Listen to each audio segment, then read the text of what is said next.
Hello friends, welcome back to our YouTube channel insurance डो। आप सभी का इस चैनल में स्वागत है। सो आई वाज थिंकिंग कि हम जीएसटी को पूरे रूट से लेके एंड तक समझाएं। ये this is the first video on introduction to GST. GST means goods and service tax. ये एक इनडायरेक्ट टैक्स है जो कि अदर इनडायरेक्ट टैक्सेस को रिप्लेस किया है, like excise duty, VAT, service tax, etc. The Goods and Service Tax Act was passed by the in the Parliament on 29th March 2017 and it came into effect on 1st July 2017. Now we will understand the journey of GST in India. France was the first country to implement GST in the year 1954, and after that, within 62 years, about 160 countries implement GST in their countries. And in our country, India, it took 17 years from the year 2000 for the law to evolve. In 2017, the GST bill was passed in the Lok Sabha and Rajya Sabha, and on 1st July 2017, GST law came into force. So now we will understand the history of GST, where in 2000 the PM set up a committee to draft the GST law, and after that 2006 Finance Minister proposed GST introduction from 1st April 2010, and it goes on year by year, and after that on 2015 GST bill passed in Lok Sabha but not passed in the Rajya Sabha. Lok Sabha में तो passed हो गया but Rajya Sabha में पास नहीं हुआ। किसी भी एक चीज को इम्प्लीमेंट होने के लिए दोनों लोकसभा एंड राज्यसभा में पास होना पड़ेगा। And after that in 2017 four supplementary bill passed in Lok Sabha and approved by the cabinet, and Rajya Sabha also passes four supplementary bills, and after that on 1st July 2017 our GST has implemented in our country. Now we will understand the objective of GST. So to achieve the ideology of one nation one tax, it means कि एक nation में एक ही tax होना चाहिए। पहले क्या था, बहुत different types of indirect taxes थे, like VAT, service tax, excise duty, but अब क्या हो गया, एक नेशन का एक tax, like this is GST. ऐसा होना ही चाहिए क्योंकि ऐसा क्या हो गया था, टैक्स पेयर के ऊपर बर्डन हो गए थे बहुत सारे, कि अगर हम एक स्टेट में हैं तो अपने उस स्टेट का तो मेरे को इनडायरेक्ट टैक्स का लाइबिलिटी जो भी है वो मेरे को फुलफिल करना ही है, प्लस अगर मेरा दूसरे टैक्स कंट्री या स्टेट के साथ मेरा ट्रांजैक्शन है तो मुझे उस स्टेट का भी बर्डन देना पड़ेगा। इसीलिए this is the one of the most important objectives for implementing the GST in India. Now the second one is to subsume a majority of the indirect taxes in India. इसका मतलब इसका मतलब है कि जो GST है वो क्या किया है, जो अदर इनडायरेक्ट टैक्सेस थे उसको रिप्लेस कर दिया है। तो उसकी वजह से अब हमारे पूरे नेशन में सिर्फ एक ही टैक्स है, जिस इज जीएसटी। तो टैक्स पेयर को अब ज्यादा बर्डन लेने का दरकार नहीं है।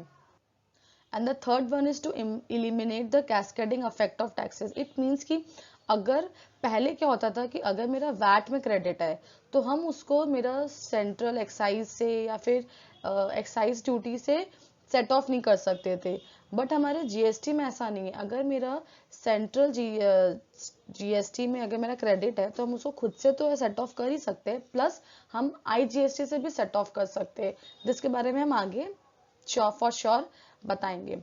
और अगर मेरा स्टेट जीएसटी में मेरा क्रेडिट है तो हम उसको आईजीएसटी से भी सेट ऑफ कर सकते हैं। Now the step four, point four is to increase the tax payer base. इससे क्या हो रहा है कि इन जीएसटी हमें पता है कि अगर मेरा थ्रेशोल्ड क्रॉस करता है तो मेरे को रजिस्ट्रेशन लेना पड़ेगा। तो मेरा इधर ही पे इंक्रीज होते जा रहा है टैक्स पेयर का नंबर्स रजिस्ट्रेशन वाइज। लेकिन पहले क्या था, डिफरेंट इनडायरेक्ट टैक्सेस की वजह से यहाँ का थ्रेशोल्ड इंक्रीज हो रहा है वैट में, तो मेरे को यहाँ रजिस्ट्रेशन लेना पड़ रहा है। अगर दूसरे इनडायरेक्ट टैक्स में मेरा इंक्रीज हो रहा है थ्रेशोल्ड तो वहां पे लेना पड़ रहा है। तो मेरे टैक्स पेयर बेस सेग्रीगेट हो गए थे। बट इन जीएसटी अब मुझे पता है कि एक थ्रेशोल्ड है, वो जैसे ही मेरा इंक्रीज होगा तो हमको उसमें रजिस्ट्रेशन ले लेना पड़ेगा। Now the fifth number point is online procedure for ease of doing business. In GST अब सब कुछ ऑनलाइन है, लाइक रजिस्ट्रेशन, फिर हमारा रिफंड प्रोसेस, फिर assessment process, everything is online. But पहले क्या होता था, इनडायरेक्ट टैक्सेस में जो हमारा वैट था, एक्साइज ड्यूटी था, ये सब में हमारा रजिस्ट्रेशन तो ऑनलाइन था, बट अगर मेरा रिफंड प्रोसेस है या फिर मेरा कुछ असेसमेंट प्रोसेस है तो वो सब कुछ ऑफलाइन था। तो उसकी वजह से बहुत बर्डन था टैक्स पेयर के ऊपर। तो अब क्या ये सब कुछ रिमूव हो गया with the ease of online procedure. Now we will understand the advantages of GST. Like the first one is removing the cascading effect on the tax. This is the important advantages कि जो हमारा पहले जो cascading effect था उसको remove कर दिया। इसका क्या मतलब है कि जो मेरा क्रेडिट था, अगर मेरे वैट में क्रेडिट है जिसको हम सेट ऑफ नहीं कर पा रहे थे, बट अब इन जीएसटी में ऐसा नहीं है। अगर मेरे पास क्रेडिट है तो हम दूसरे से सेट ऑफ उसको कर सकते हैं। अब जैसे जीएसटी रजिस्ट्रेशन लेने के लिए भी हायर थ्रेशोल्ड कर दिया है, तो स्मॉल टैक्स पेयर्स के लिए इतना बर्डन नहीं कि वो लोग को रजिस्ट्रेशन लेना है। फिर स्मॉल बिजनेसेस के लिए कॉम्पोजिशन स्कीम है जिसका थ्रेशोल्ड एज कंपेयर टू जो नॉर्मल टैक्स पेयर्स है उसके लिए कम है, उसमें कंप्लाइंसेस भी कम है, वो लोग को मतलब रिटर्न्स भी क्वार्टरली भर सकता है, ऐसा पेमेंट मंथली है बट रिटर्न उसका क्वार्टरली है।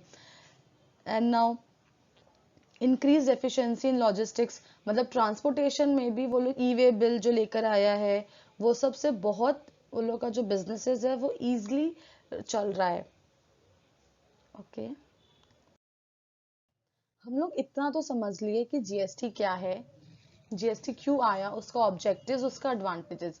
But after implementing the GST in our country, new compliances भी वो लोग इंट्रोड्यूस किया था गवर्नमेंट। वो क्या है, एक है ई वे बिल, एक है ई इनवॉइसिंग। ई वे बिल अपना लॉन्च हुआ था 1 अप्रैल 2018 में। ये क्या होता है कि जब भी हमारा जो गुड्स है वो अगर एक स्टेट से दूसरे स्टेट में ट्रांसफर होता है या फिर सेल होता है, तो या तो जो सेलर है या फिर जो ट्रांसपोर्टर, वो दोनों में से कोई भी एक जन ई वे बिल जनरेट करेगा।